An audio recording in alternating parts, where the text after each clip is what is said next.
Has Canon's controversial decision to halt third-party lens production hurt their sales? Apparently not. Details coming up, but first, I encourage you to subscribe and choose all notifications so you're kept informed on the latest camera gear, news, and rumors. Yodobashi, a large Japanese retailer, reported top interchangeable lens sales from October the 16th to October the 31st, 2022. Did Canon manage to get any of their high-end or affordable glass in Yodobashi's top 10? Well, the simple answer is yes. In the number one spot, we have the Canon RF 100 to 500mm f4.5 to 7.1. I've got the lens right here. It's a beautiful lens, but boy, is it one of Canon's most expensive lenses. Okay, not as expensive as the 800mm, and yes, definitely not as expensive as the 1200mm. Oh my God, I can buy a really nice car for that price, and no, I'm not kidding.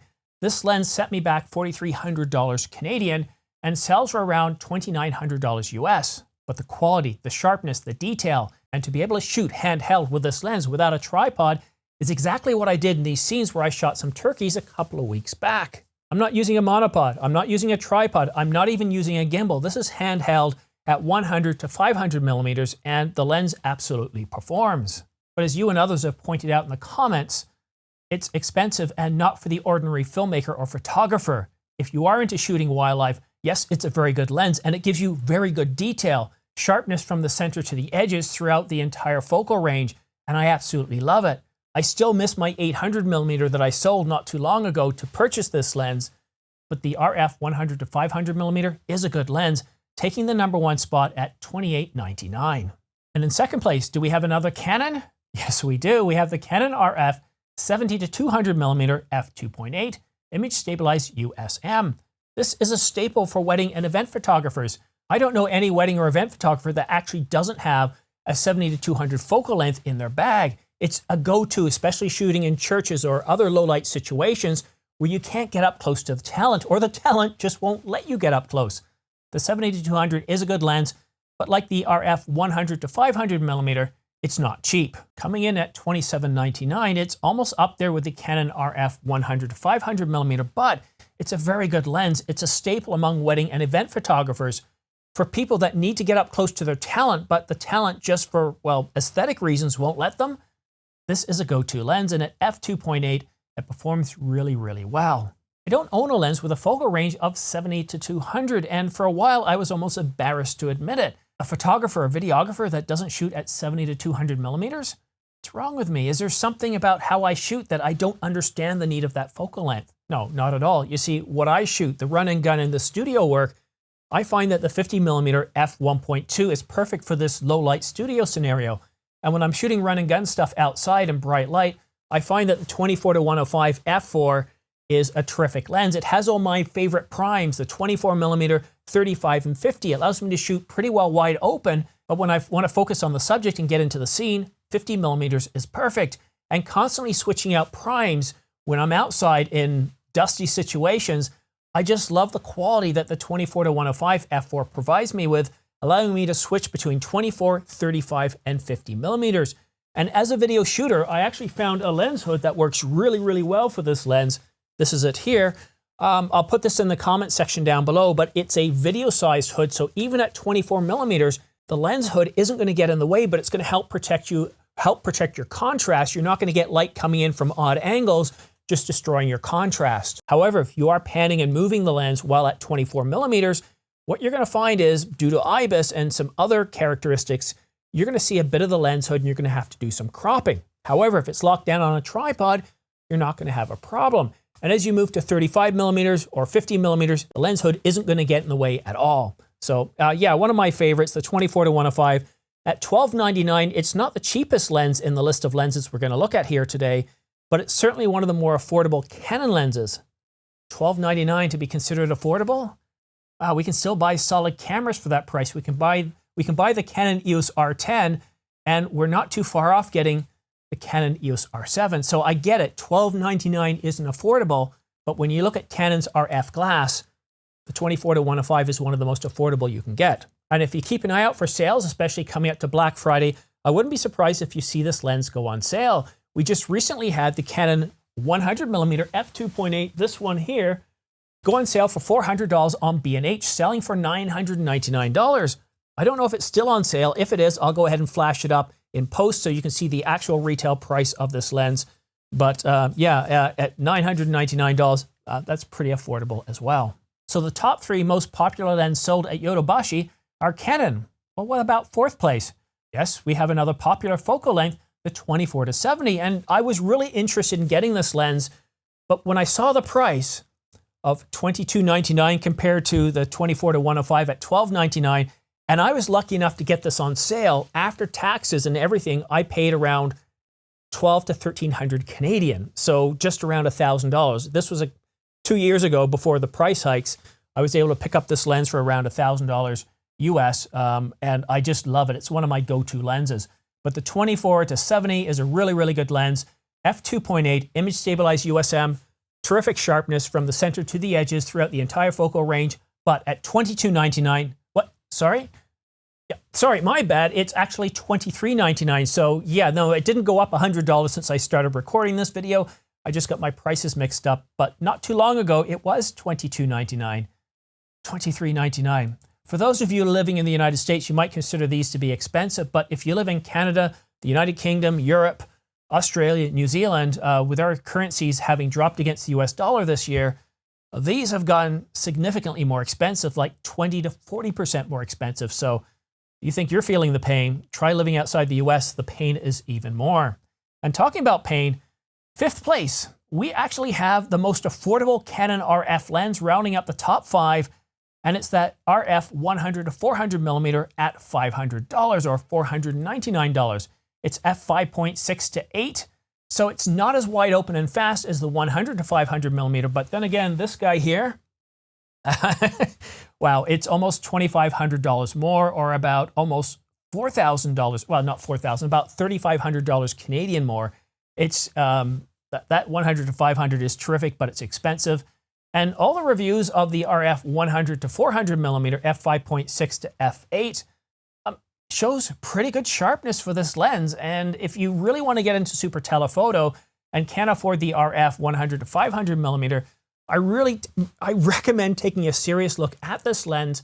But I also recommend taking a look at the RF 800 millimeter f11 and the RF 600 millimeter f11. These are incredibly, I think they're some of the most, you know, I got to stop right there. I like the RF 600 millimeter an awful lot, but my true love is with the Canon RF 800 millimeter f11, and I get it. It's you put a 2x extender on there, which I have, and that takes it up to f22. But if you're shooting the planets, it's amazing how close you can get, and that ISO range doesn't get in the way. You're able to produce really incredible results, getting up close and personal to the moon, being able to capture the rings around Saturn, and be able to capture the banding around Jupiter. It's just an incredible lens. It does work well in photography, wildlife as well, but having that variable, well, aperture that the 100 to 500 millimeter, that's one place where I kind of missed that on the 800 millimeter. But, you know, at around $1,000, or I think it's gone up recently. It used to be $899, I think it's now $999. I don't know if it's gone up in price again, but again, in post, you're probably looking at the current price from B&H. I think the 800 millimeter f11 is still a terrific lens. And yes, you're going to hear people saying it's garbage, it's terrible. But I did a review of it not too long ago, this one here, and take a look at the results I got. And let me know if you think it's something that might interest you, because not all of us can afford these big, expensive professional lenses. The 800 millimeter is, I have to say, it's one of the lenses I had the most fun with, because it allowed me to see things that I could never have seen before, not without purchasing a dedicated telescope. To be able to see Saturn and Jupiter in the same frame as they were coming to conjunction about a year and a half ago, to be able to capture that, and to be able to capture it so you can look at it and go, yeah, that looks like Jupiter, that looks like Saturn, is a really big deal. In the intro to this video, I posed a very simple question. Had Canon's decision to basically stop all third-party lens production hurt their sales of RF glass? Has it impacted both affordable and the expensive lenses? And from what we can see here from Yodobashi, a rather large Japanese retailer, at least when it comes to Yodobashi in Japan, that's certainly not the case. Canon RF glass is selling well, and they're clobbering everybody else. They're outselling Sony's glass, they're outselling Tamron and Sigma. But we're not done with the top 10. Let's see what's in the bottom 5. In 6th place, we have a Sigma 24-70 DG for around $1,100. A very affordable price, far more affordable to me than a lot of other lenses we've seen on sale, and especially compared to a lot of Canon RF glass. But in 7th place, we have a Sony, and well, its price tag is right up there with Canon. And we have the Sony FE24-70 f2.8 GM2 for $2,298. So $2,300. It's right up there with Canon in some of its prices. But what about 8, 9, and 10? In 8th place, we have a Tamron 28-70 for the low price of $899. So a far more affordable lens.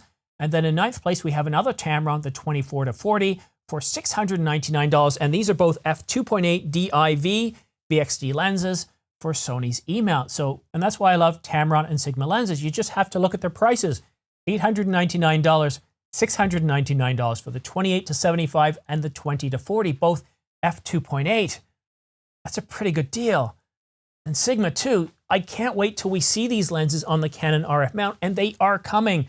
I think we might just have to wait until 2024, unless, of course, Canon surprises us with something in 2023. Now, I have nothing to indicate that that's going to be the case, but from conjecture that I've heard and a lot of speculation, I do think that Canon is probably going to allow third-party lens production on the RF mount, but it's probably going to be sometime around 2024 or maybe even late 2024. We get that the image quality and the sharpness for these lenses isn't up there with Canon's more expensive $2,800, $2,700 lenses like the RF 100 to 500 millimeter, or even the 70 to 200, or the 28 to 70. For the rest of us, for those that can't afford high-end RF glass, it gives us something more affordable, and it pulls more people into cameras like the Canon EOS R10, the Canon EOS R7, the EOS R, the RP, and the successors to those cameras. Low-end glass matters. Low-end prices matter. If all people see is high-end glass, they might look at the Canon EOS R10 and say, yeah, that's great, but there really aren't that many lenses affordable to me, and I don't want to have to buy an adapter to get old glass that, well, how long is it good for? And you see some of the worries that people will have.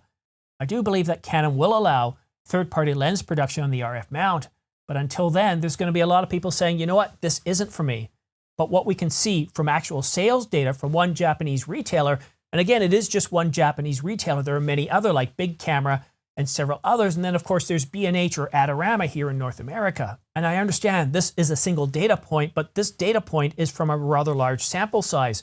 So what we can see, at least at this point, in my conclusion, is that, well, Canon's decision to halt all third-party lens production certainly hasn't, at least in the short term, hurt their sales. Not at least according to Yodobashi. But what do you think? Where are you in this whole fiasco? Are you still upset over Canon's decision? Were you really hoping to see Sigma and Tamron lenses come to the mount pretty soon? I know I was. I was really looking forward to that because, well, competition is good. More competition puts pressure on Canon to reduce prices, or at least not to lift prices. And with inflation where it is today, having some more affordable Sigma and Tamron glass would be a big boon.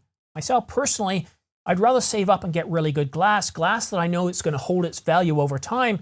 So if I decide in a year from now, or even 5 years from now, to sell this Canon RF 100 to 500 millimeter, I know I'm going to get most of the price out of it. In fact, it's far cheaper to buy more expensive glass like this, use it for a year or two and sell it, than to actually rent it weekend after weekend for those times that you need it for events. And if you want to stay up to date on the latest camera news and rumors, whether it be lens, bodies, or other information, news or rumors, do me a favor, go ahead and click the subscribe button, but make sure you also choose all notifications. By choosing all notifications, as soon as I publish a new video like this one, you'll get notified by YouTube right at the top in that little bell icon, so that way you can stay up to date on all the latest camera news and rumors. You don't have to worry about them sending you phone calls or text messages. You're not going to get woken up in the middle of the night. It's not like that, but when you're in YouTube, you'll see that little alert bell letting you know when new videos are coming out or when they have come out. And that saves you from scrubbing all your famous Twitter feeds, RSS feeds, websites, and YouTube channels. When you're in a rush, when you're just starting out your day or you're on your coffee break and you want to know all the latest breaking news and rumors for all your major camera brands and models, well, that's where I come in. So go ahead and subscribe and choose all notifications, and we'll see you again soon. Thank you so much for watching, and have a great rest of your weekend.